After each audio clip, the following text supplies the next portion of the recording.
Hi, and welcome to Aran Makes Designs, where today I'm going to show you how to make this cute little pumpkin house using your 46 or 48 pin circular knitting machine, as well as the 22 pin circular knitting machine for the door. However, if you don't have a 22 pin, don't worry, because you can use felt as an alternative for your door. Let's get going. To make the pumpkin house, you are going to need a 46 or 48 pin circular knitting machine. This one here is the Addi Express Kingsize by Addi, but you can use any brand you like. For the door of the pumpkin house, I have used a 22 pin machine. This is the Addi Express Professional. But if you don't have a 22 pin machine, that doesn't matter. You can use a piece of felt and glue that on. Some felt comes with a sticky back to it, and you can use that as an alternative. This is Aran worsted weight yarn in a cobalt, a neon orange, and a chartreuse by Karen Simply Soft, but you can use any yarn that you like. Some filling of your choice. I'm using polyfill today. 3 lots of waste yarn. Some stitch markers. There are 6 stitch markers here. You do not need to have stitch markers though. You can use safety pins. You can use little scrap pieces of yarn. Straight pins, darning needle, scissors, a crochet hook for closing the ends of your tube where you've used your waste yarn. And for the bendable, posable stalk, I am using 4 pieces of pipe cleaner, but you can use craft wire. We will be twisting them together to create the base of that stalk. Before we start working on the machines, I'm going to tell you what it is we're going to make, so that those of you who don't need to watch the machine work, you don't have to, and you can use the chapters tool that YouTube has to jump ahead to find the construction of the pumpkin.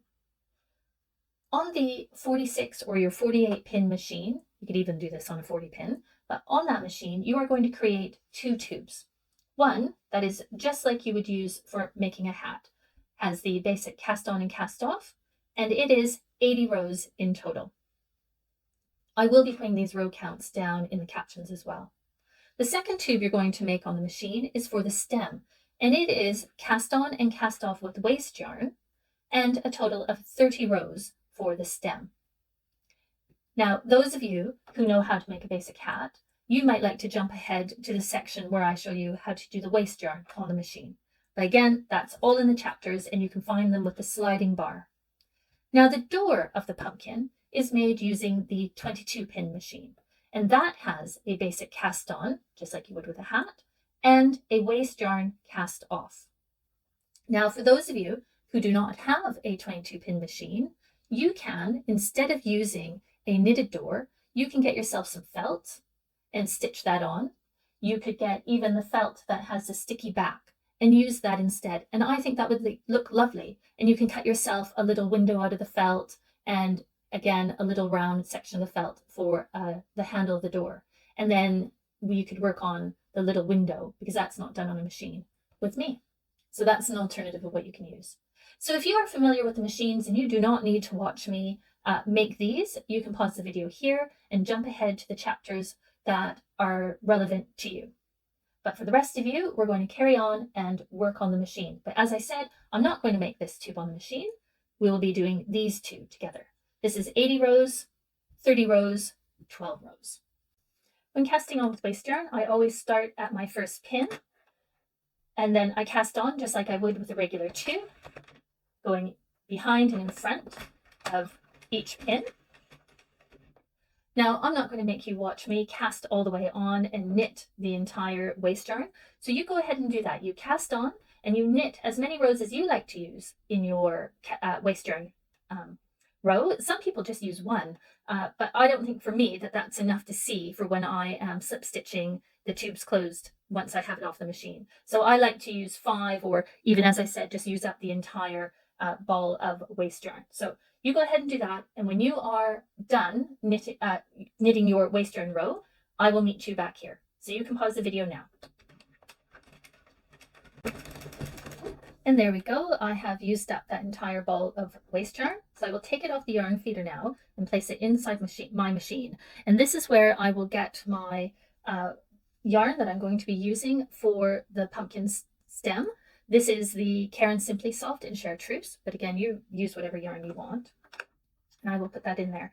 Now, just to say, for those of you who are new to using waste yarn, you take your waste yarn off on your last pin and just hang it over the side there. And then you place your working yarn, what you're using for what you're making, put that under your first pin and lay it down there. And you do not tie these tails together, because of course when we are done and we have our work together, we are going to pull all of this waste yarn out. And I will show you a quick way of doing that. So let's put our new yarn, our working yarn, into our yarn feeder. My pumpkin is made with 80 rows for its body that has been doubled up so that I have 2 layers. And so I have decided that I wanted my stem to be 30 rows long. You can make your stem as long as you like. I thought this was quite a nice proportion to this pumpkin body, because the stems off of a freshly cut pumpkin are usually quite long, but you can make yourself a little stubby one. Same method. Right, I'm ready to start knitting, but before I do, I am going to set my counter to 0. And then I'm going to just, like always when using the machine, just going to start cranking, and I'm going to knit myself 30 rows. Now, you don't need to watch me do that. You can pause your video here, and I will see you when you have 30 rows of your stem color on your machine. So you can go ahead and pause your video here. Whoa, I almost caught my first pin there. Right, we are all the way around. We have knit 30 rows on our machine. And what I'm going to do now is I'm going to cut the working yarn, the yarn for our stem, and I'm going to leave myself quite a bit of a tail, because I'm going to use this tail to help me when I am sewing on to my pumpkin end there. So I am going to take that one out, just like we did with the waste yarn. I will lay it, it's under the final pin, so I'm going to lay it inside the machine, take my second bundle of waste yarn and put that through the yarn feeder and put it underneath the first pin there. And just like before, I'm going to crank out the rest of my waste yarn there, 5 rows, whatever you want to have. And then when you are done, meet round here and we'll just pop it off the machine together. Okay, now I've knit the waste yarn. I have quite a bit left over, but I don't want to knit all of that. So I'm just going to take this leftover waste yarn and just throw it inside. I don't feel like I want to cut it, so I'm just going to leave it like that, and that won't cause a problem in the end. And this is what I quite like about using waste yarn, is I do not need to put the end of the yarn onto a needle and go around and pick up the stitches. All I do here is crank the wheel to drop the work off the machine, because when using waste yarn, I'm not worried about losing these live stitches once they're off the machine.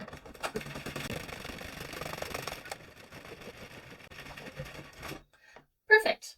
And there we have the knitting for the stem of our body with our waste yarn on both ends and 30 rows for the stem. To make the stem, we are going to take our tube, which is made up of 30 rows and waste yarn on each end. Now, I know a lot of people become worried when finishing off their waste yarn. 1, they lose their stitches, and 2, they have difficulty taking the waste yarn off. I'm going to show you what I do to prevent dropping any of our live stitches, and how to get your waste yarn off easily and be able to reuse it next time you want to have some waste yarn. So I've come here, it doesn't matter what end you come to, and this is a 46 pin machine I'm using. Some of you might be using a 48 pin. You just need to divide it in half. So I am going to count from this part. So you can see here is my tail, yes, and I'm going to put a stitch marker in here and a stitch marker into the stitches on either side of that last live stitch. If you don't have stitch markers, don't worry, you don't need to use a stitch marker, you can use a safety pin. Or if you have a bobby pin, if you have just even a little piece of yarn can be threaded through those. There. Now what I'm going to do from that middle one, so that's my first stitch, I am going to count 23 stitches around, because this is a 46 pin machine. If you're using a 48 pin, you're going to count 24 stitches around. So 23. I'm just going to put my crochet hook there to hold it. And I don't know about you, even though I am 48 years old, I don't trust my counting. So I'm going to go back and I'm going to recount to make sure I have actually counted 23. 23, good. My education degree there has paid off. And I'm just going to do the same that I did at this end. I'm just going to mark those stitches on either side of the one I counted. The reason I do this particularly when closing together the ends of these larger tubes from the larger machines, is because I can, and I don't know, maybe some of you do this as well, have the tendency to miss these last few stitches, because as the yarn starts to pull tightly, these stitches become smaller and smaller and disappear. So this is the end I want to end at, the end with the tail. So I'm going to start down here and pick that up. And I'm going to pick up and pull through. You can leave a stitch marker on, it doesn't matter, and pull through the stitch from the top. Okay, slow that down. I'm going to come underneath the stitch, pick it up with my hook, and pull it underneath the stitch that's on the hook already. This is called a slip stitch. And I'm going to make my way back and forth all the way along. Now, I want you to make note of which direction did you pick up first. So I'm just going to take those stitches out. So again, I'm picking up from the top stitch. This is important because it will help us when we are closing off the other end. It will help us to make sure that our tube doesn't twist, which is also another problem that can happen and frustrates people when closing their tubes using a slip stitch. Go. And I am just going to make my way all the way along the tube until I get to those very last stitches at the other side. Now, I'm not going to make you watch me do this. You can pause your video here and rejoin me when you have your tube finished off. Well, for when you get to the other end. Of course, if you know how to do this, you can just join me when you have both ends of your tube all finished. Right, pause your video now. And here I am. I am just coming up to these final stitches. I have these 3 plus this 4th one here. Just going to work the last of them. And I am so glad that I put the little stitch markers in because that is now starting to get pulled tight. And, you know, I quite often will miss that stitch. So pick that one up. Pick this one up. And then I can get that final last one there. And then what I do is I take that tail, grab the tail, and I pull it through the final stitch. And there I can be confident that I haven't dropped a single stitch, and I can take these stitch markers out now. There we go. And it is closed. I will leave taking the waste yarn out until we have finished closing the other side. So just like before, flip it over, pull, make sure your tails are out. This is my far end here. I'm going to mark off the first stitch I'm going to count from, and then I'm going to put a stitch marker in either side there, just like before.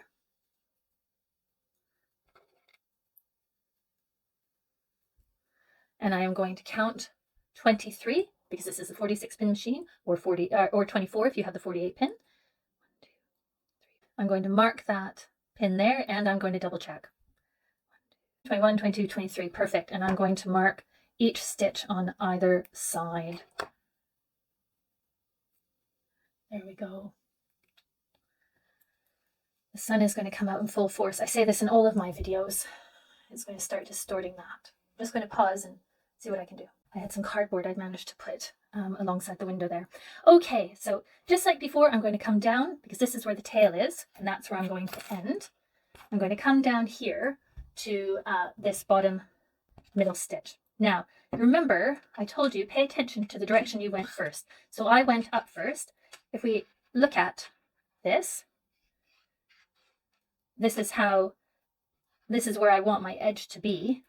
So what I'm going to do first here is, because on the other side, when I was closing it, I moved to the top stitch. This time I'm going to move to the bottom stitch. And this will help to make sure that our work does not twist, our tube isn't twisted. And I'm just going to go as before, picking up each of the live stitches and pulling it underneath the stitch that I have on the hook. Just a little slip stitch. There are a few methods for closing your tubes.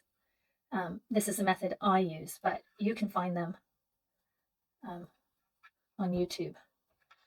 And maybe one day I will put together a video showing the different methods as well. But for now, this is what I'm doing. Now I'm just going to, as before, make my way all along, picking up those live stitches and pulling them under the stitch that's on the hook. Now you can pause your video here and meet me at the end when you have closed your seam. Pause your video now. And there I am. I am just at the very end, picking up those last few stitches. Remember, if you have, did I get that one? Look at that. I'm just a little bit, did I pick up the one with the slip? Yes, I did.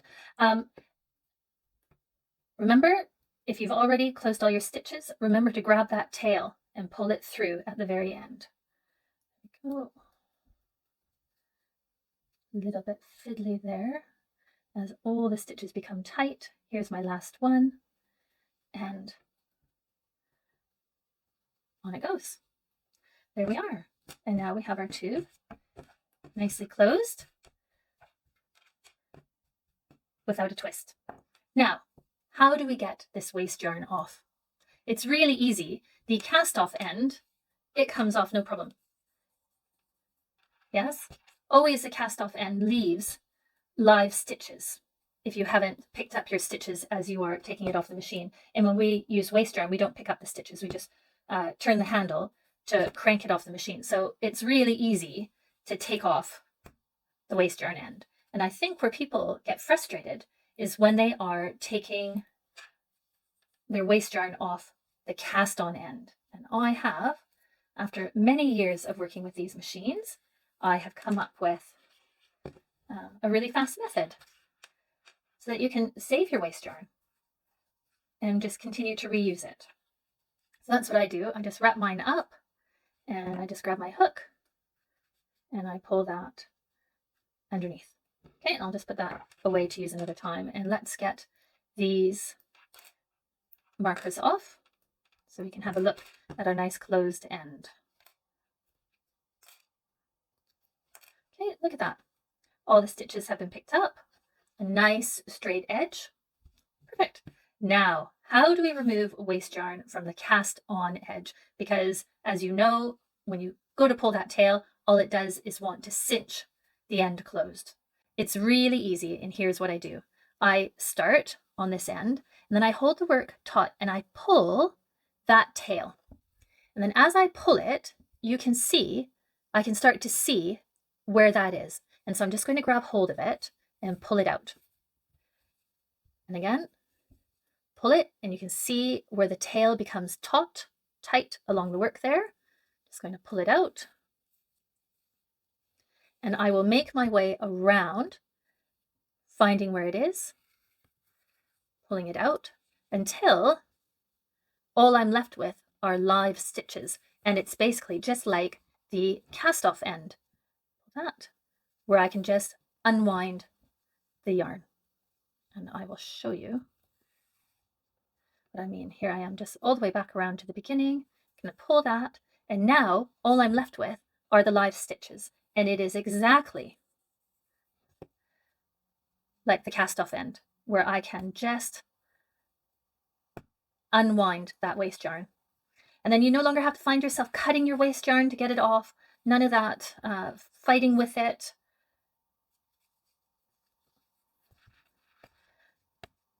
It's nice and tidy, and you have your waste yarn to use again in the future. Let's get that last one pulled out. There we go. I'll just wrap that up. Pull it underneath, and I will save that for next time. And there we go. We have our tube for making our stem. Now, next step, we need to take our pipe cleaners or craft wire, whatever you chose to use, and fold down the ends. I like to fold them a couple of times because the last thing I want is for them to poke out. And then twist them. twist your pipe cleaner up so that they form one piece of wire. Okay, lay that across your knitting and then fold up so that, and again, fold your pointy ends so that no one's going to get poked by them. And there we have what will be the inside of our stem. Now, before we roll this up, what I want to do is just get myself a little bit of the working yarn, and I want to just put a quick little stitch into the ends of each of these, each end of the pipe cleaner, just so that we keep the pipe cleaner in place. Now, you want to make sure that you are going through just the inside layer. You're not going all the way through, although I don't think it would actually matter really, because you are going to be rolling this up and hiding it. But all we want to do is just get this stitched in so that we don't, it doesn't come out when your work is finished, when you have your finished pumpkin. Okay, just tie a little knot there.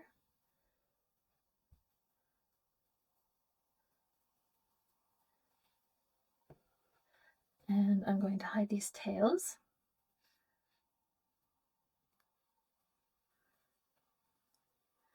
Inside my knitting.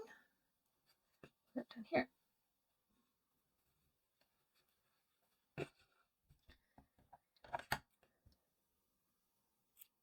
And I am going to do the same at the other end.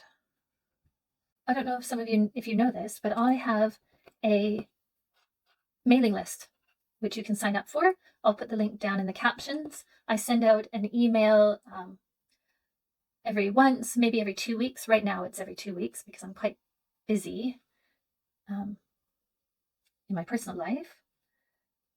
And in that I might send you PDF printouts that go along with some of the patterns. I'll send you links to my new YouTube videos. I will send you, sometimes I will send discounts to my paid patterns in my Etsy shop, Aran Makes Designs.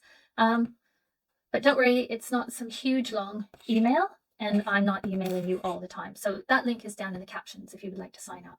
Right, now that we have that stitched into place, what we're going to do is we're going to roll our tube to get our stem shape. Don't roll it too tightly. You do not want to distort and pull your stitches out of shape. So I'm just going to roll it and then take my straight pins and pin them into place.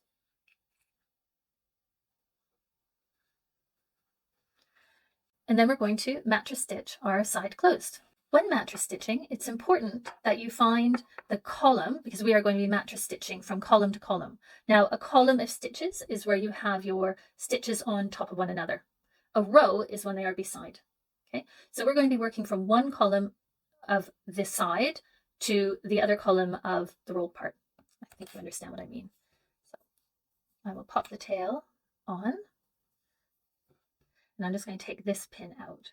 And I want to make sure that my stitches, I haven't rolled so tightly that my stitches are all pulled out of shape. Like, there's nothing worse than when it looks all distorted. And I am going to find the column that I am going to work into. And I am going to work into this column of stitches here. And I'm going to work into this column of stitches here. And it's really important that you stick to the same column on each side. And this is how you make your knitting neat, your mattress stitch neat when you're doing your finishing. Now, when I'm working with smaller, more fiddly pieces, I pick up one bar at a time. But as this is just a nice straight long piece, I'm going to pick up 2 bars at a time. So what I've done is I've found my column of stitches, and I am going to go between the legs of each stitch, and I'm going to pick up the bar that falls between those legs. And so in this case, I'm going to pick up 2 bars, pull that through. I'm going to come back over to the column which I said I was going to work into, and it has hidden itself down here for when I rolled it. And I'm going to pick up the bar that comes between those first 2 stitches. And I'll come back over to this side and pick up the bar of the next 2 stitches, and back over to this side, and I will pick up the bar of those next 2 stitches. And you can see a pattern. I'm going to make my way back and forth all the way up where my seam will be until it is closed. Now, I am not going to pull my yarn tight as I am working. I've found that if I do that, it will start to bring the work obviously together, and it will be harder to find the stitches that I want to work into. So I'm just going to keep those stitches loose until I get to the end, and it's very satisfying. Now, you do not need to watch me make my way up this seam, picking up the bars between the stitches in my columns. So you can pause the video here and join me again when you get to the other end. And remember, you can take that pin out the closer you get there. Okay, so pause the video now. And there we are. I am nearly done mattress stitching my sides together. Just picking up the last few bars, and then this is the really satisfying part in mattress stitch, is when you pull your work and you pull your yarn and you bring these sides seamlessly together. I love it. I wish I had a different color of working yarn, what I did the mattress stitch with, because you can see how it just totally disappears, but I love it. And what we've done is we have created a nice, neat seam that is invisible. And this is why mattress stitch is great for closing your work from the outside, for sewing pieces together on the outside, because it is an invisible join. Now I'm just up here at the top, so I am going to just bring this tail through to my other tail and tie them off. And because I have this lovely, nice long piece of yarn, which you'll remember when we took it off the machine, I said to have a nice long piece, I'm going to use that end for sewing the stem to my pumpkin. And I'm going to take this other end, this tail, and I'm just going to hide it by pulling it inside.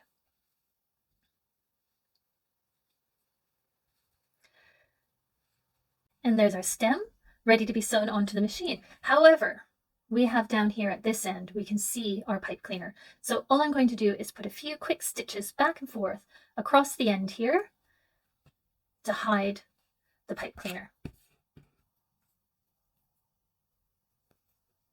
I'm going to start with my tail on the inside, and I'm just going to, there we go, give myself a tail to tie off with. And I'm just going to make my way back and forth. Now, I don't want to be going across the top like that because you will see the stitches. What I'm going to do is I'm going to make sure that my stitches disappear. And by that, I mean I'm going to come out and I'm going to go back in between a stitch. I don't know if that makes sense.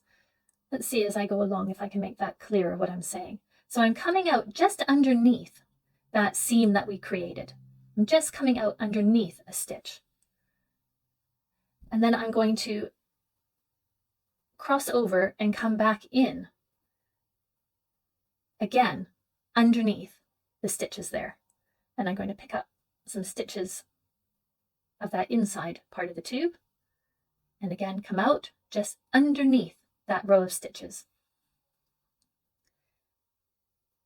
And back in. Them up. Now I don't want to be doing this too tightly, and back out just underneath the stitch. Oh, I really hope you can see that. And it hasn't gone fuzzy. Hasn't gone out of focus. That's what I mean by fuzzy. Very technical in my choice of words. Here we go. And all I'm doing is closing off this end, just quite loosely, because I like the blunt end of the stem as opposed to a really tightly closed end. But all I want to do is to make sure that that pipe cleaner stays hidden. Now what's happened here? I think I must have snagged that somehow. Tuck that under.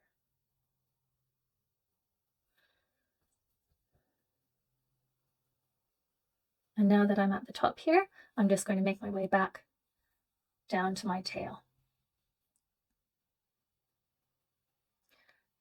I'll just come right through. Give everything a little bit of a tug. Give this end a bit of a tug. we go. And come right back out down here.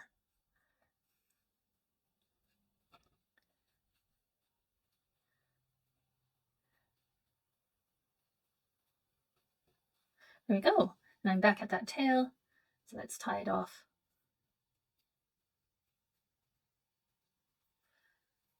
And get rid of them.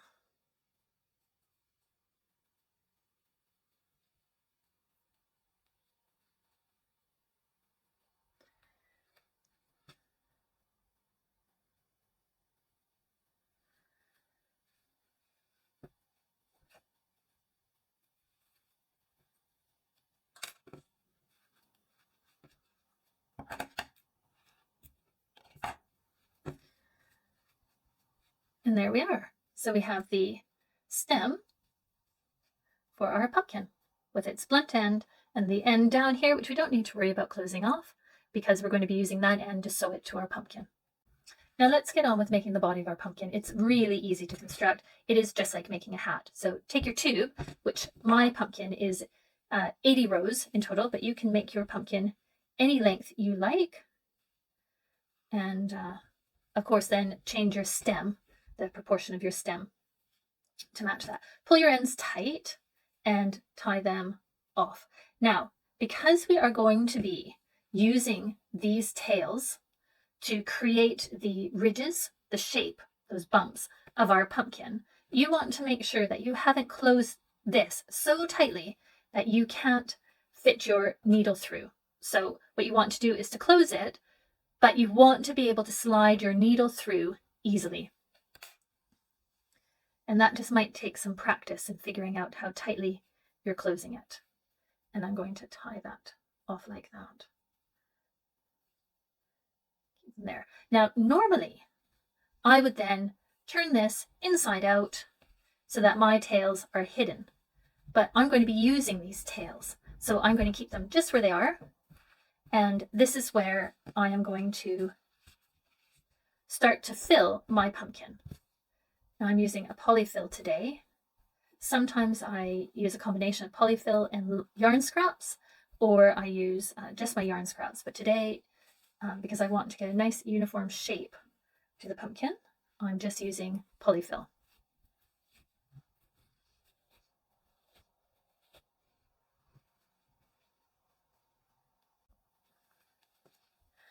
And as you're filling it, you want to just make sure that you are not filling it so much that your stitches are being stretched out of shape. But you also want to make sure that you're putting enough filling in so that your pumpkin is nice and firm and not floppy. Here we go. Let's have a look to see how that is. Now, I'm going to close that up, and then I'm going to I think I'm going to take a little bit out. As you are making your pumpkin, you decide how much polyfill you're going to put in there. And once I have it almost closed, I will look at it again and decide if I need to add some or take some away. Now, I'm going to keep these tails here. Normally I would cut them and use them for making my drawstring to close this end, but I'm not going to do that. I'm going to cut myself another long piece of my working yarn, my orange. There we go. And I am going to create a drawstring to close this end of the pumpkin. And how do I do that? What I do is I come to this edge that we've created here, and I'm going to pick up every other leg of each stitch. So here's a stitch. There are both of the legs of that stitch. I'm going to pick up just one of them. I will leave the next one, and I will pick up the leg of the next stitch. And I'm going to make my way all the way around this edge, picking up every other stitch as I go. Now, you don't need to watch me do that. You can pause the video here and meet me once you've gotten all the way around the edge, making your drawstring. But when you get to the other side, don't close it. Just wait for me. Okay, pause your video here. And there we are. I am all the way around, having picked up every other leg. Now, I am going to pull my drawstring. I'm not closing it. What I'm trying to decide is, do I have enough filling in here? And considering we are going to be then pushing into our pumpkin to create the ridges of the pumpkin shape, I do not want to have this that full. So I think I might just add a little bit more. And then I'm going to pull this. Now, do you see what's happening? That's annoying, isn't it? I have a trick to help this from slipping like that, so that when you pull your yarn, it stays closed. What you're going to do is you are going to go around your drawstring a second time. But this time, instead of picking up every single one of these stitches that you've already picked up, we're going to pick up every other one of them. So there's the first stitch. So this is the stitches that we have picked up making that first round of our drawstring. I'm picking up the first one, skipping the next one, picking up the next one, skipping that one, and I'm going to make my way all the way around again. So we will have gone around the opening twice. Now you can pause the video here, and I will see you once we have all of those stitches picked up. Pause the video now. And there we are again. I'm all the way around, and I have this very last stitch, which I am supposed to skip, but I am going to pick it up. And that way it brings my tails right beside each other. And there we are all the way around, and I'm going to take those tails and pull them at the same time, and we'll see how it comes together nice and tight. They're not slipping at all. Now, don't get carried away. I did, and I've had to untie the knot and do this little segment of the video again. We are making a pumpkin in which we are going to be bringing our needle from one end to the other end to make our different ridges. You do not want this end tightly closed, just like we didn't want this end tightly closed. Now what I did is I got carried away, I pulled it super tight, and there'd be no chance I'd be able to get my needle through there. So I'm just going to pull it so that I have a space, enough space to get my needle through. And don't worry, because our stem is going to be covering the end. Right? So I will tie these tails together. And I think that's a big enough space there. Can you see that little bit of an opening? And I'll tie the tail securely.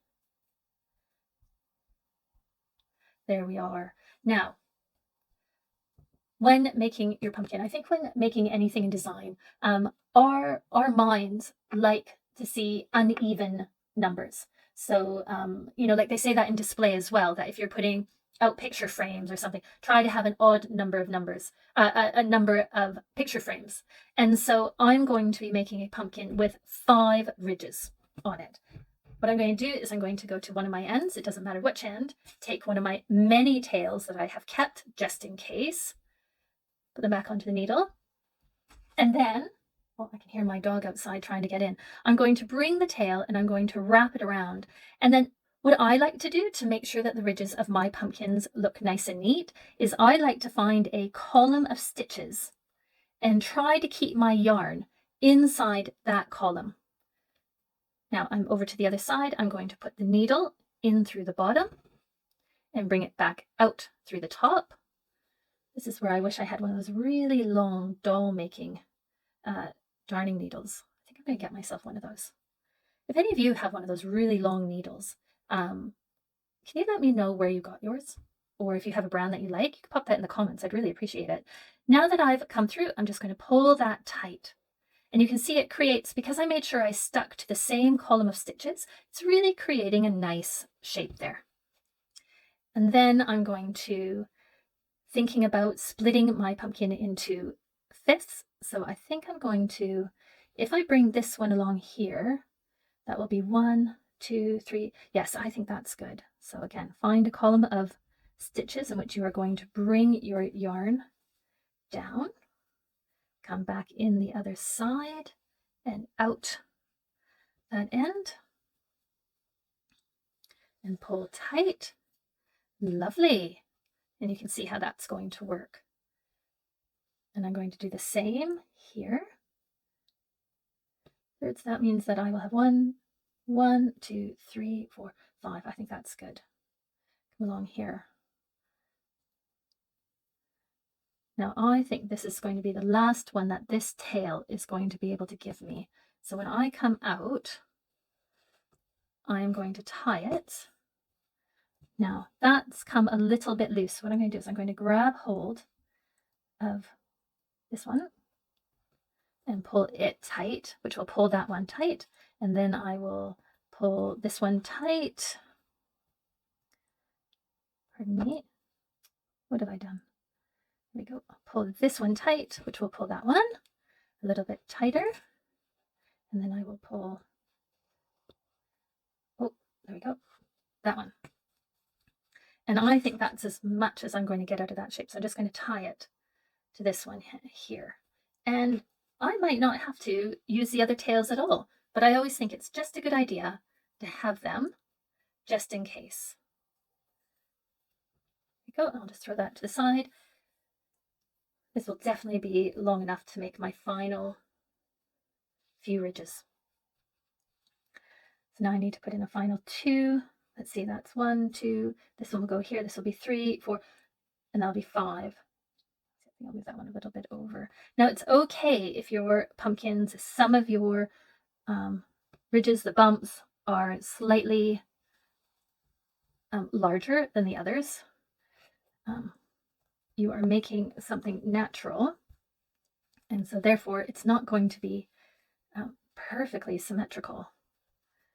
Okay, and then I will put the final one in here, and you can see these last 2 ridges are slightly larger than my other ones. But I don't mind one bit, but maybe you do, and you want to have them all be similar, equal in size. Okay, I'm just going to check before I tie that off with that tail.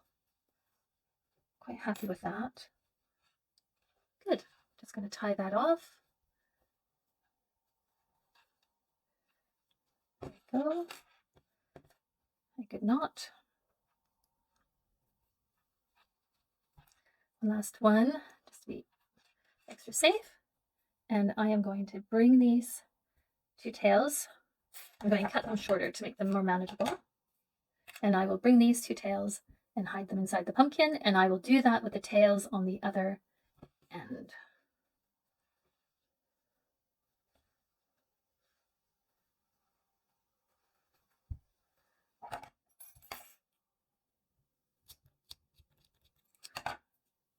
There we go. And we'll get rid of this one as well.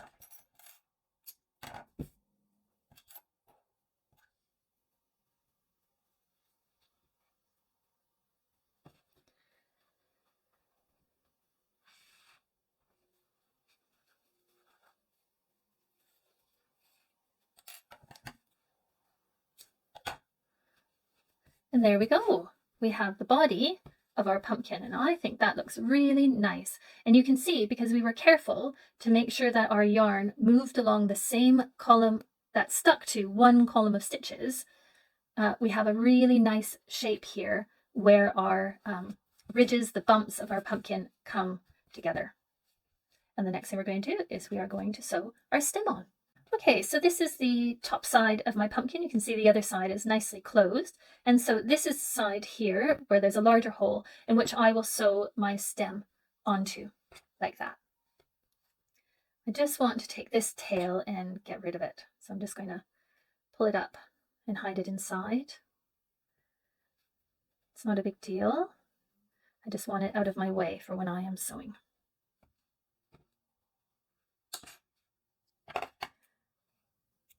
Now, as I said before, I've left my tails nice and long so that I can sew with them.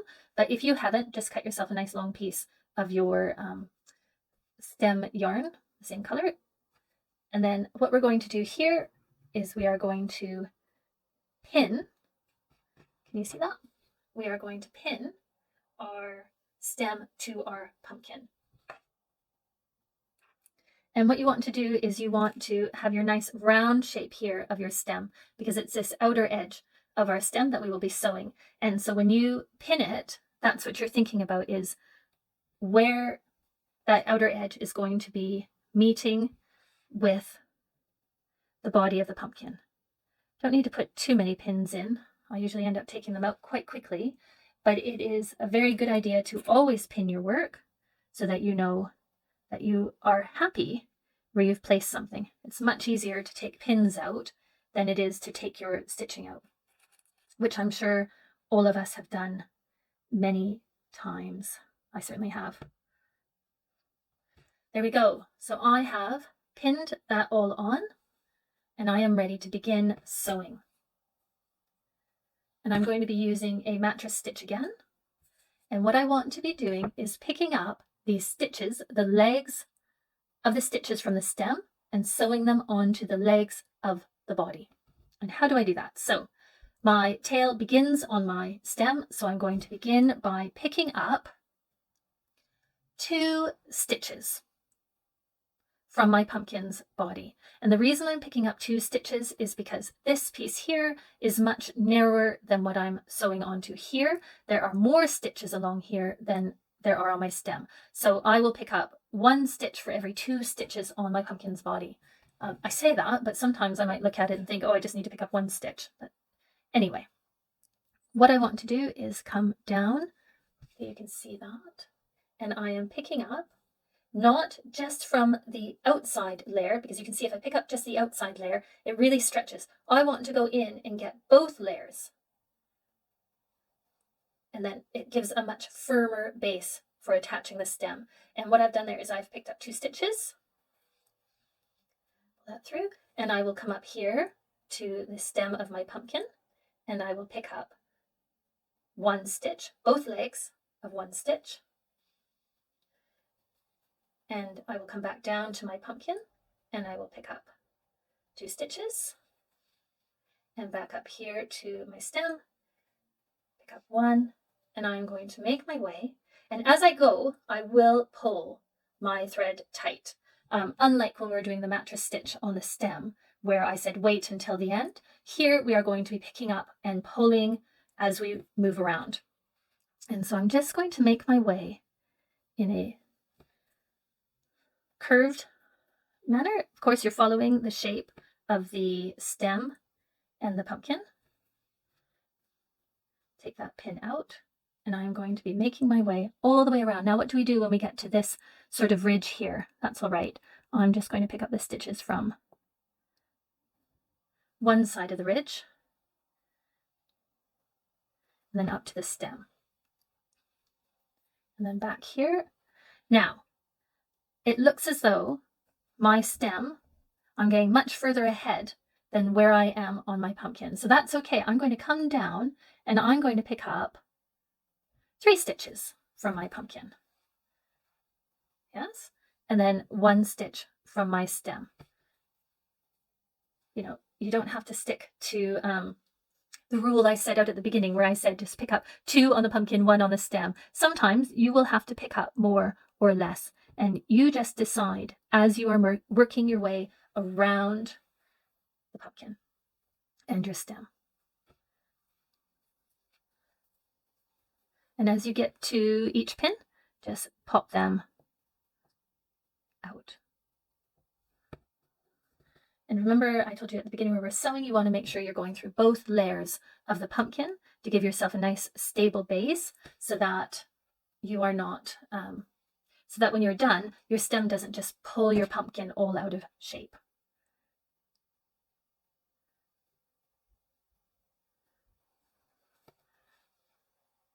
Just get that pin out of there. Right, you can choose to watch me finish this off, or you can pause the video here and join me once you have your stem all sewn on. But I will show all of this stage for those people whose sewing techniques they may not be very confident with. So whichever you are, you continue watching the video, or you can pause and join me for when we are ready to tie off. Now, I see, I'm in the Facebook groups. I like to be active in those groups. I like to belong to this community. I think it's a really wonderful, supportive group of people. And in those Facebook groups, I see a lot of people being really down on themselves, being very negative about their sewing. And I always think this is supposed to be enjoyable. So don't beat yourself up. If it's not working out, don't worry. Take the stitching out and try again. Give yourself a break. Do something else. Come back to it and try again. The last thing you want is to get frustrated with your sewing and then end up creating something that you're not happy with and where you didn't enjoy the process. Right? That's my tip. Don't be afraid to unpick and start again. And here we are almost back around where we started. Just get these last leg there. And I'm just going to have a look at my sewing. Now, this side seems to be a little bit further out than the rest, but I don't care. I'm fine. It's a pumpkin.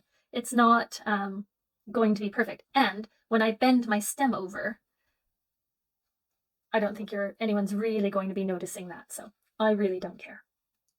I am back over to where I started, and I'm going to tie off. Now, silly me, I should have left that tail there for me to tie to, but I didn't. I tucked it up inside. I wasn't thinking, but that's okay. That's not a problem, because all I have to do is I can come back in, and I just need to create.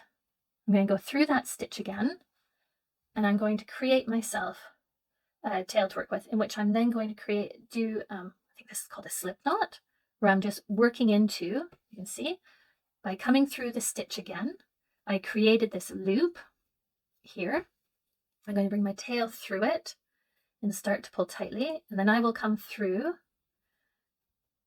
and pull that a bit tight, and I'll come through one last time and then pull that to tie it off. And there we go. And then I'm going to take this very long tail and bring it up far into my stem.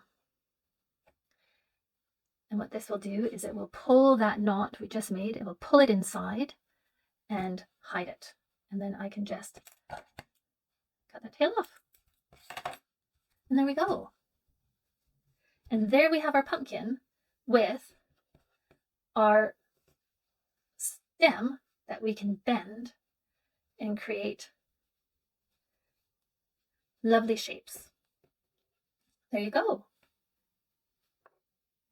And now, if you like, you can carry on with me and we will work on the door and the windows and the little stars to turn our pumpkin into a pumpkin house.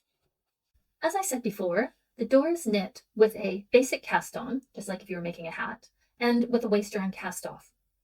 I like to, when I'm having a tube where I'm knitting, where one end is just a regular basic cinched end, and the other end is going to be straight because I've used waist yarn, I always like to cast on with the basic cast on, the cinched end, and cast off with the waist yarn. And that's because removing the waist yarn from the cast off end is a little bit more straightforward than it is when it is the end that you cast on.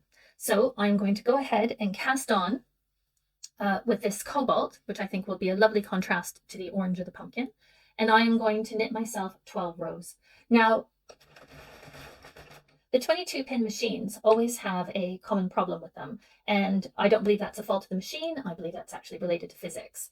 And I have a video which goes into more detail as to why I think that happens and why it's not user fault or the fact that your machine is broken. It's not that. You can watch that video here if you like. I will link that. But what I'm going to do is I'm going to go ahead and cast on, and then I'll come back and show you what I do to prevent my, well, not prevent, but to fix my yarn from snagging in those first couple of rows.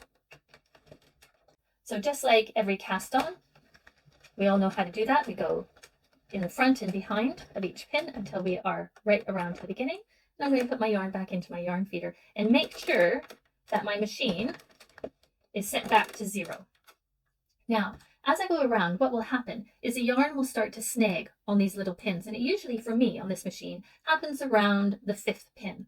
and that's because the tension is going to become greater. Lots of people will say to cast on with a loose tension, very, very loose, and that works. For me, I like to just use a regular cast on with the same tension, and then I just fix it as I go around. So there we go. It has snagged, and all I'm going to do is stop, lift it up and over the pin, just watching very carefully. Every time it snags, I will do that.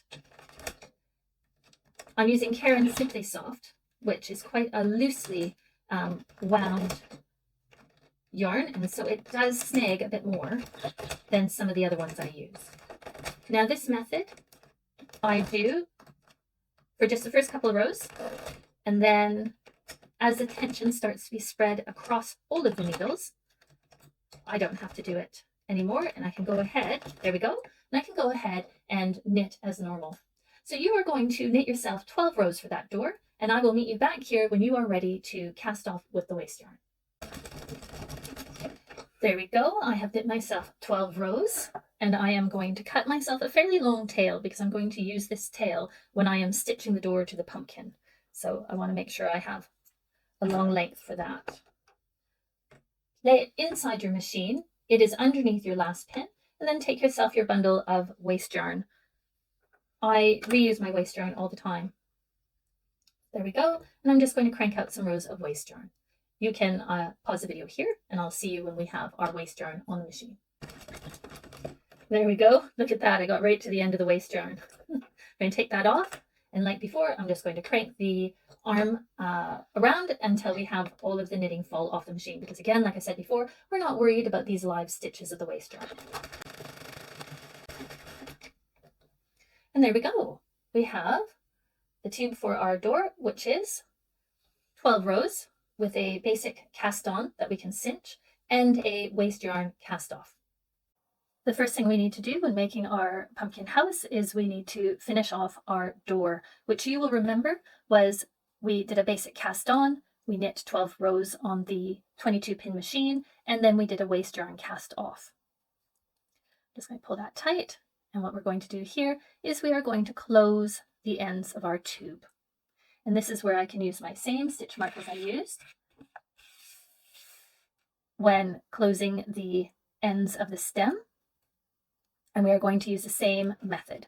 So that's where my tail is there. So I will pick up the stitch to the side of it, and I will pick up a stitch on each side of that stitch marker. Now remember I said that if you did not have a 22 pin machine, you could get yourself some felt or some fabric, and you can use that as a door. Now from that middle stitch that I marked, because this is a 22 pin machine, I'm going to count around 11 stitches. 1, 2, 3, 4, 5, 6, 7, 8, 9, 10, 11. There we are. That's halfway. And again, I'm just going to double check. 1, 2, 3, 4, 5, 6, 7, 8, 9, 10, 11. Excellent. And I will mark each stitch on either side.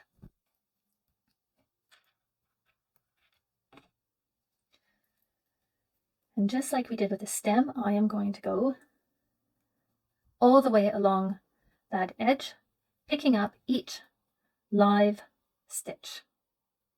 They're called live stitches because if you didn't close them, your whole work would ravel apart.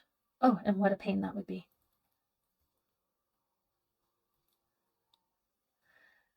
You don't need to watch me do this. You can pause your video here, and I will see you at the end when you have got all of your stitches picked up and that final tail pulled through as well. So go ahead and pause the video here. And I have almost all of the stitches have been picked up. This is my final one. I am going to grab that tail and pull it through, and I'll remove my stitch markers.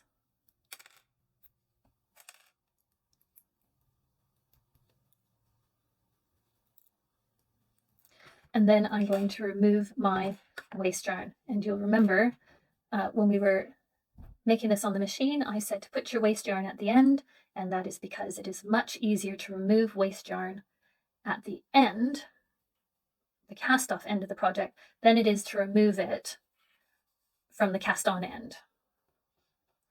Go, and I will save that to use another time.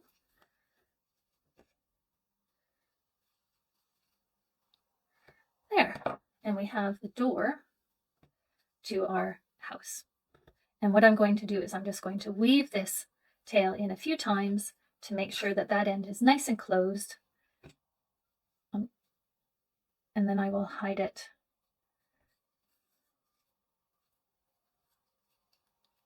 Bring it down and tie it off with that end and hide it because I don't need it.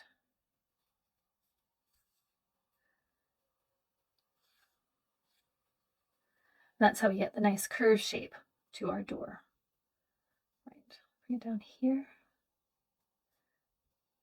to meet up with that tail.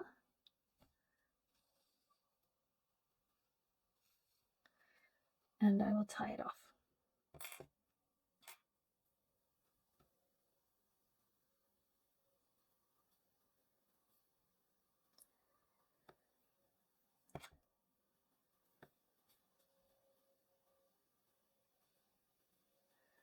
Now, what's going to be the front of my door? I think this will be the front of my door, and so I'm going to bring that tail out at the back here, where I won't see it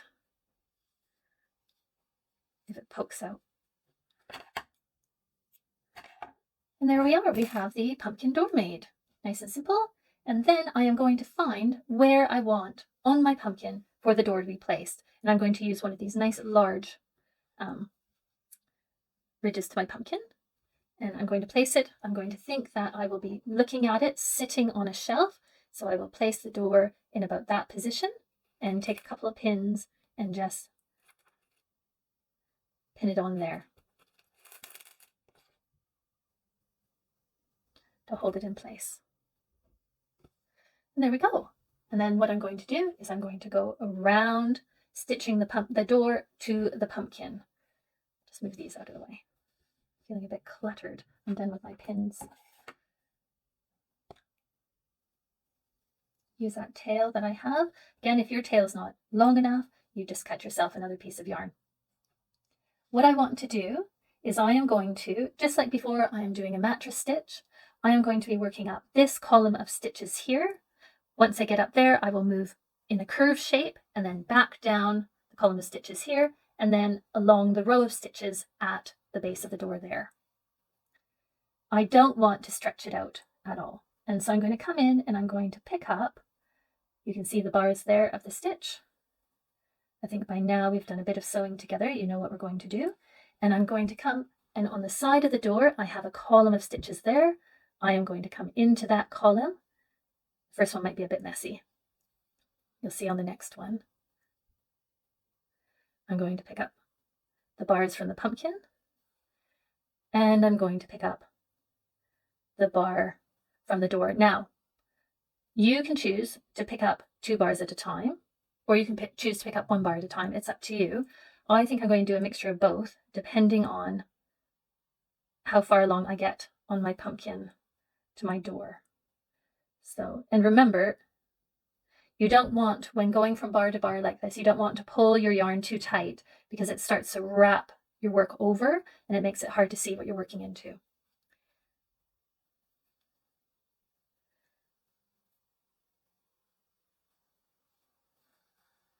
Oops, I can take that pin out.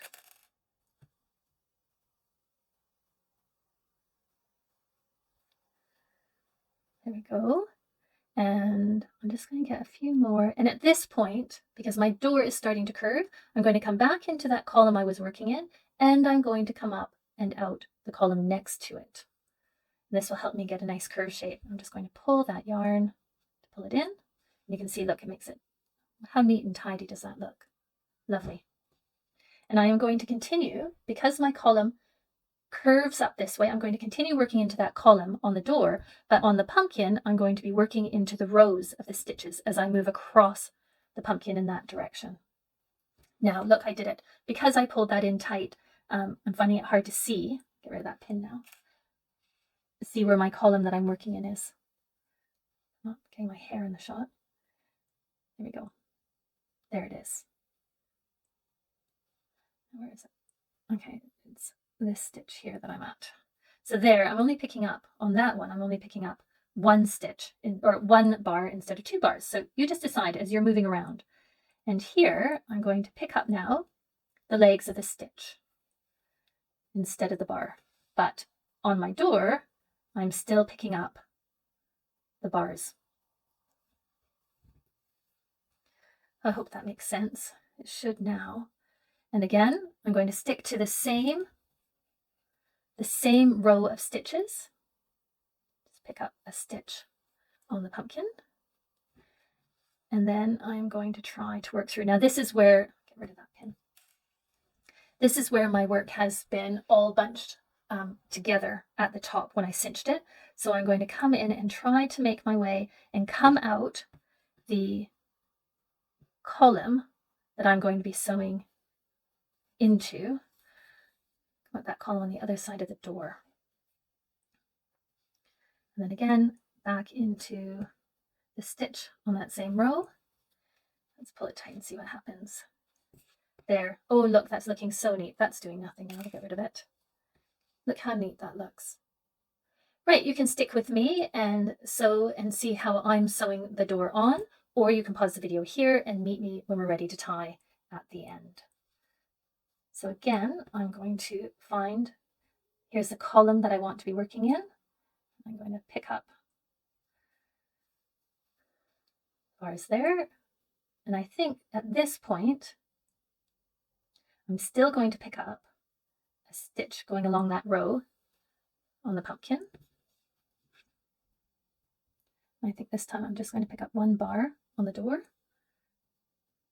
And now at this point I am going to curve. So I'm going to bring my needle from the row of stitches I'm working in over to the column that I'm going to be working in. And I'm doing that diagonally because my door is curving.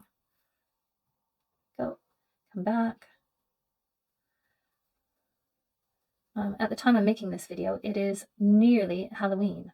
So as soon as I'm done filming, I'm going to go and help my son, who's on half-term break at the moment. I'm going to go help him make his Halloween costume. He's going with one of those headless characters who are carrying their head around. I saw it on TikTok and thought, oh, doesn't that look neat? And then I found on Pinterest, it's actually really easy to make. So we're going to make that today for him. I love making my children's costumes. They are getting almost at, well, my eldest now feels he's too old for Halloween. But my youngest, he's almost at that age where he's not going to need any of my costumes anymore. And that does make me feel sad. I've made some wonderful costumes over the years, not just for Halloween, but for school plays. I love it. I just love making things, coming up with ideas and creating. Here we go. Oh, look at that. Isn't that looking smart? I'm really happy with this cobalt blue. Looks beautiful against the orange with the green. Of course it should though, because orange and blue are complementary colors. Right, and now I am going to work along this bottom row of the pumpkin, like this. And I am going to be, now I'm okay with this ridge showing, so I'm going to be working into the stitches just tucked underneath there. Make sure I'm in the right row. I don't want it to be crooked now that we've done a really lovely job of our stitching.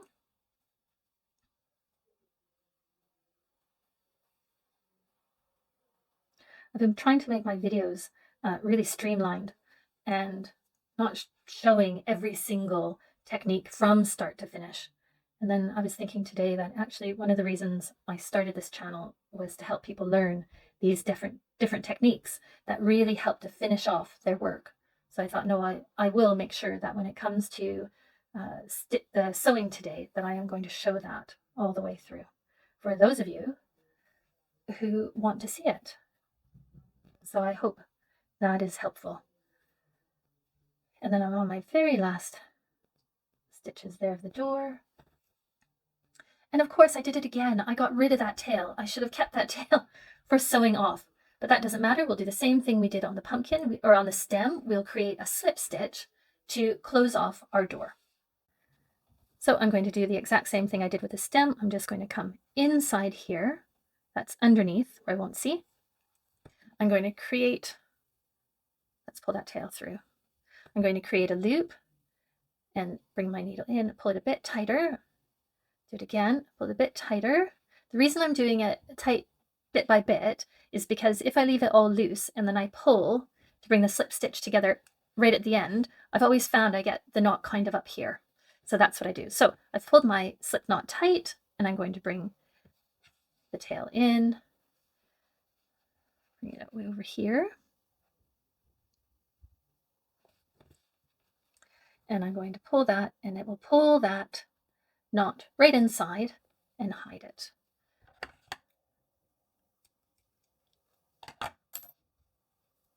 There we are. And now our pumpkin, I'm just going to change the direction of my stem that way a bit.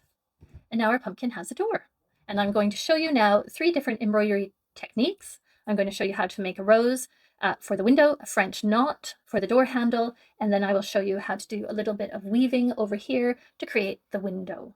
And we're going to be doing 4 techniques because, of course, on the stem, I'm going to show you, here, let's move that out of the way. On the stem, I'm going to show you how to do the little stars. So we have a rose, we have a French knot, we have some weaving, and we have some stars. The first detail that we're going to add to the door will be this little round window, and I've created this just using an embroidered rose. I'm going to use green as my contrasting color. I think that will look quite nice, the green and the blue on here. So get yourself some yarn. And when I have my yarn onto my needle, I'm going to make sure that I pull it through so that it is doubled up. This will make making the rose go much faster. So I'm going to begin by coming up through the bottom of my pumpkin, and I'm going to bring my needle out in this. I have this center column of stitches, and that's going to be where the center of my circle for the window will be. And I'm going to bring it out just, this is going to be the center of my window. I think I'm going to bring it a bit lower. I feel that that might be a bit too high. I'll put it here. And the first thing we do when creating the rose is we want to make a star shape. And we need to make sure that it has an uneven, an odd number of arms to the star.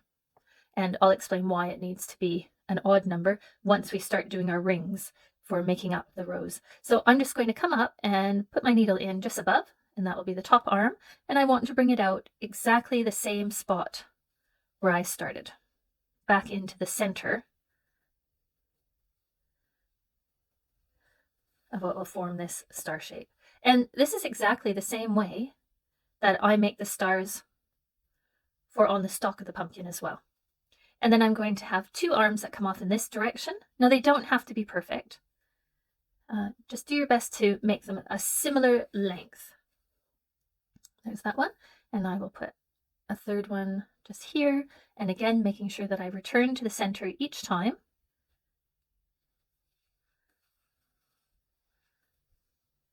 There we go. And then I will put the final 2 arms down here.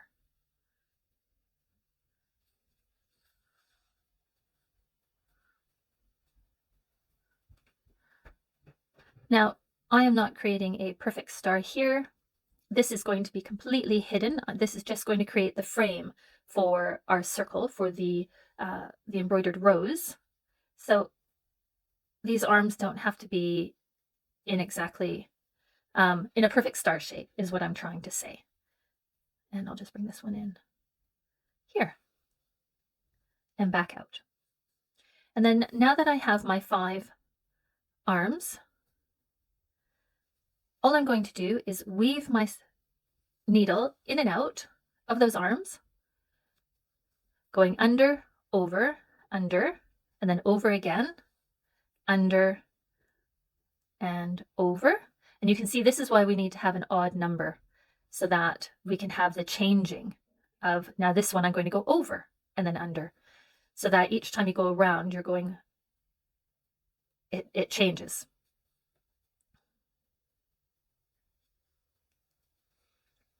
And then over and under.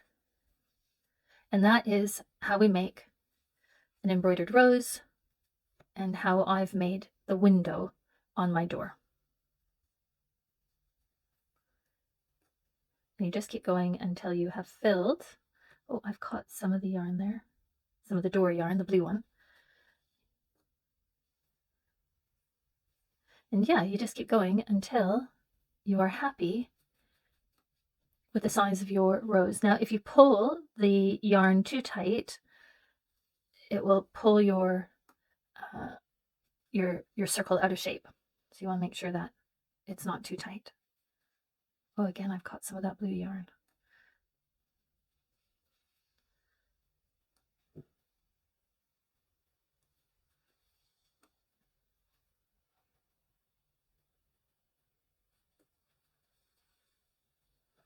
There we go. And this one will come over, and then I think that's enough. And then all I'm going to do is come back in just right underneath here.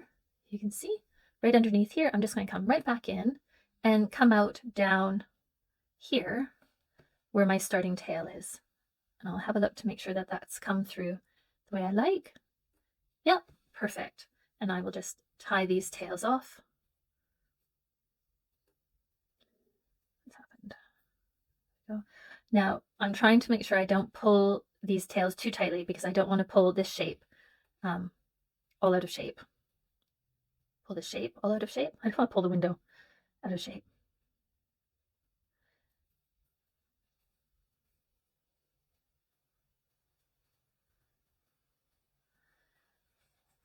And that is our first embroidery technique finished.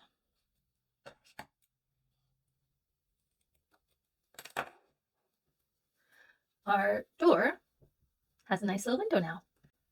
Now, to make the doorknob, I used a technique called a French knot, and I'm going to show you how to do that now. So I've taken some more of my yarn. I'm using the green for the doorknob, a contrasting color there, and this time I am keeping it just a single thread. I haven't doubled it up like I did when I was making the window. And I'm going to, just the same, I'm going to come in through the bottom and out where I want my doorknob to be, right there. And I'm leaving myself a tail for tying off. And then I will bring my tip of my needle down here and lay it across, and I am going to wrap around 6 times, and that gets a nice thick doorknob here so that you can see it. You can do yours less, you can do your more, it doesn't matter. 2, 3, 4, 5, 6. And then what I'm going to do is I'm going to bring my tip of my needle in, and I'm going to make sure that I'm just on the, going into the stitch above. So there's some yarn there for my work to catch on. Now that I've put it in, I'm going to bring it back out down here to meet up with that starting tail. And then I'm going to very slowly pull that yarn through all those loops we've made. And then we have ourselves,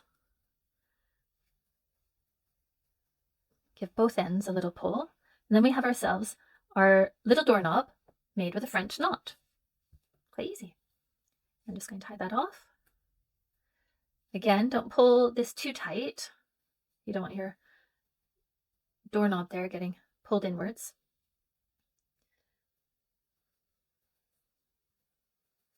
And there we are. We have our second technique. We have the French knot. So we've made an embroidered rose and we've made a French knot. Embroidery is great for adding details. There we go. And there we are. We have our window and we have our doorknob. And the next thing we're going to do is we're going to move on to this little square window here, this little woven one. And I'll show you how to do that. Now, the window is made by just weaving 2 different colors in and out of one another in a square shape. And I'll show you how I did that now. So decide what side of your pumpkin you want your window to be on. Do you want it to be over on the left side, on the right side? Maybe you're going to put 2 windows. It's totally up to you. Maybe you're not even going to put a window, or maybe you're going to put a window up here on your stalk. It's a nice thing. The nice thing about this pumpkin house is you can make it totally your own. So I'm going to put my window over here, but I still, by looking at the house, I want to be able to see it. So it's not going to be right on the face of this ridge of the pumpkin. It's going to be over here. And I am going to take 4 straight pins to mark out the corners of my square.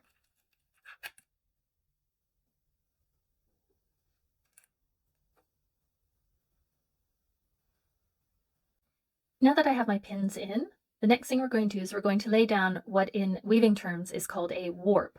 And those will be my initial pieces of yarn that I'll be laying like this, that then I will come and weave into, and that will be called the weft.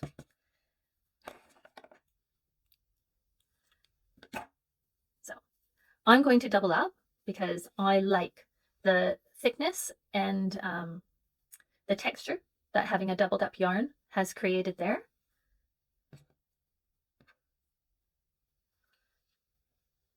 Start at the bottom and come out at your first corner, leaving yourself a tail. I can take that pin out now, and I'm going to come in at that top pin. And then what I'll do is I'm going to bring my needle down and come out at the stitch beside where I first went in. Yes? And then I'm going to come up,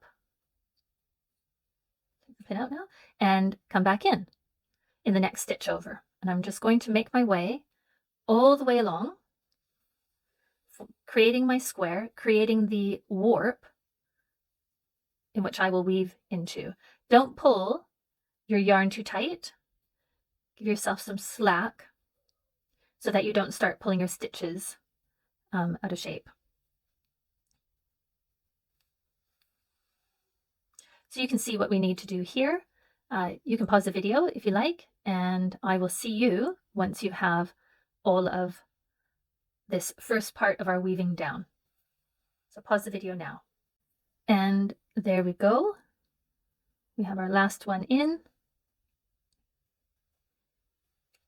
And I'm going to bring my needle down and out down here.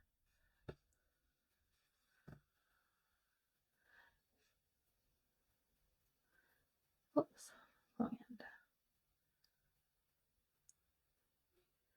There we are. Now, I'm not going to tie off.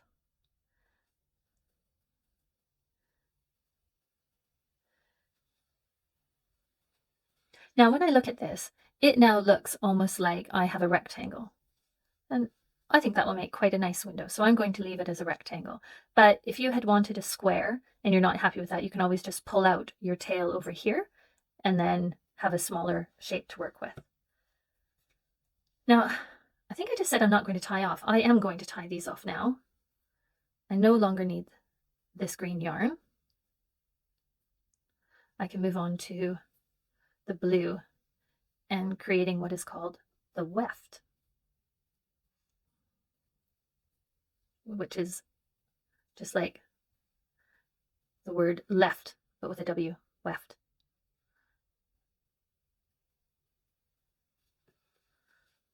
Why is it there?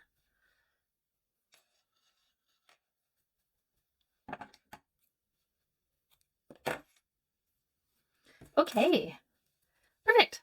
Now, let's get on with the blue. And this is where we begin what we see as the weaving, where we go in and out. And I'm going to double that up again, just like before. I don't need my pins anymore. Starting at the base, I will come up and I am going to come out one of the stitches just beside that starting point. Actually, it's the exact same stitch. It's not beside at all. I've come out the same stitch as I started. And then I'm going to come over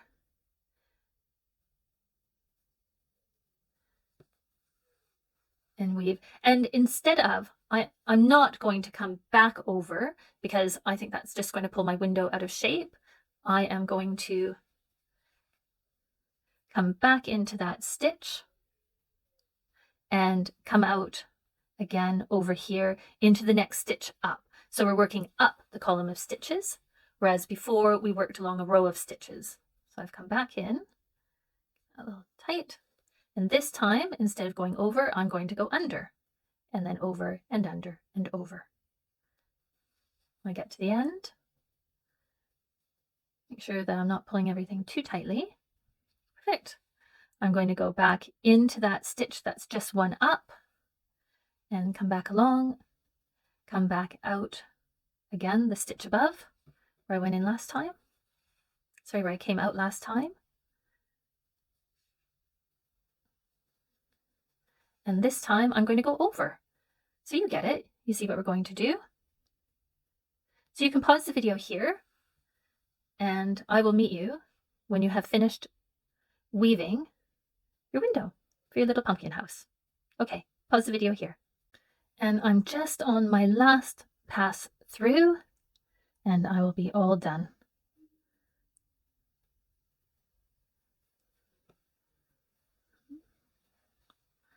I've had to take it apart a few times. I hope you got through yours pain-free. But I seem to have missed a few things that I was meant to be doing each time. There we go. That's right now.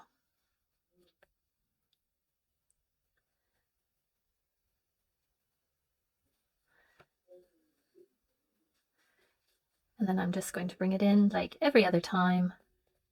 Bring it in down here to come out at that starting tail. Let's have a look. There we go. And we'll tie them off. Again, be careful that you don't pull it too tight so you don't pull your window all out of shape. Now, that's going to be too much to stick onto my one needle, so I will bring each tail through one at a time.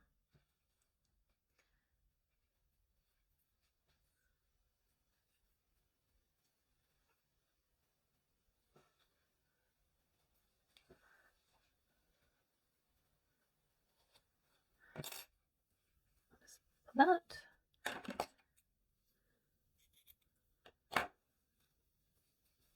And there we are.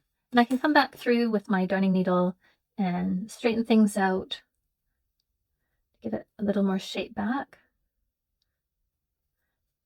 And we have our window.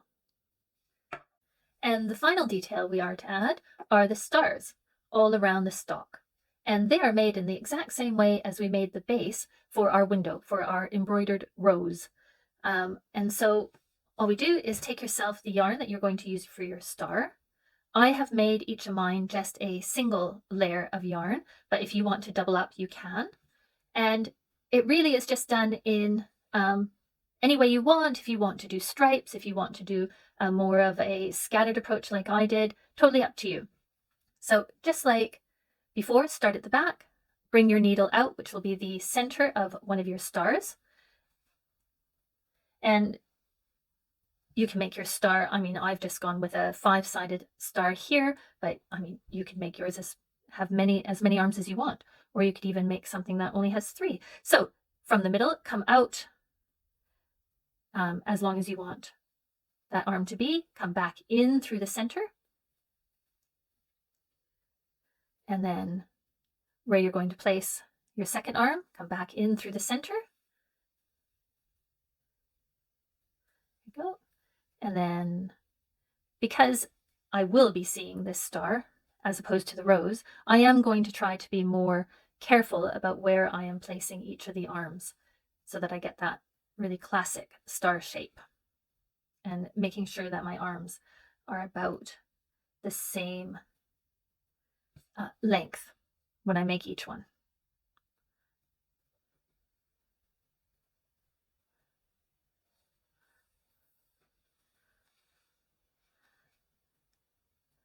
And then my final one.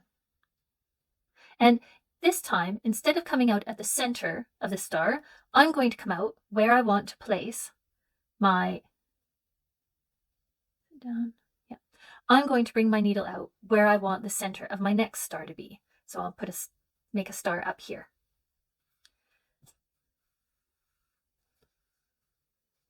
There we go. There's our first star. And then I will do exactly the same up here.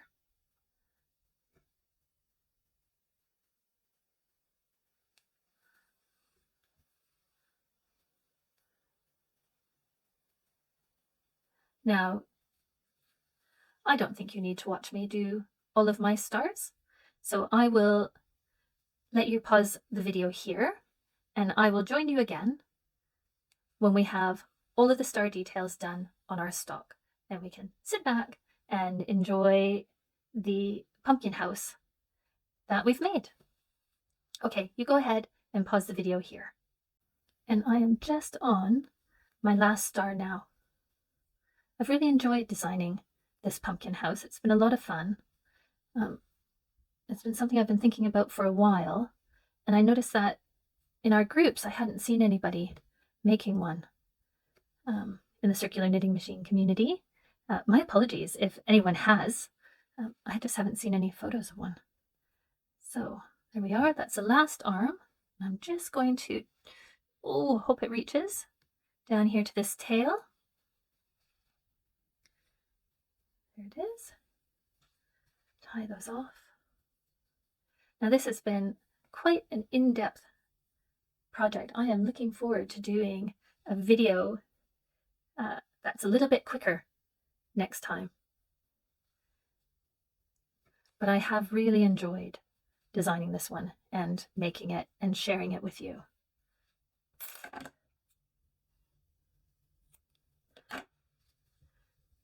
And there it is. There is our pumpkin house with its bendable, shapeable stalk, and our little door and window and little doorknob that we've made. Now, you might be aware that I have other patterns, and here's one I created for Halloween, a little witch's cauldron, but it doesn't have to be just for Halloween. I have a follower who made herself one and just has it as a pot for her child's play set, her little play food set, and I think that that works perfectly as well. You can find the tutorial for this little cauldron here. I hope you enjoyed that.